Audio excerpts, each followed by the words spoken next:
మా సినిమా కోసం ఓపిక ఉన్నందుకు వచ్చిన మా అభిమానులు ఫ్రెండ్స్ అందరికీ థ్యాంక్స్.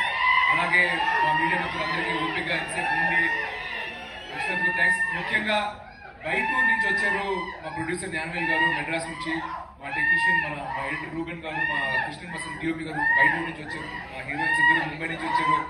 షూటింగ్ ఉన్నా కూడా ప్యాకప్ అయ్యి ఇంటికి వెళ్ళి రిలాక్స్ అవ్వకుండా మన ఫంక్షన్ అనుకుంటూ వచ్చినందుకు మా అలీ గారు అందరికీ థ్యాంక్స్ చెప్పుకుంటున్నాను. సో ఈ సినిమా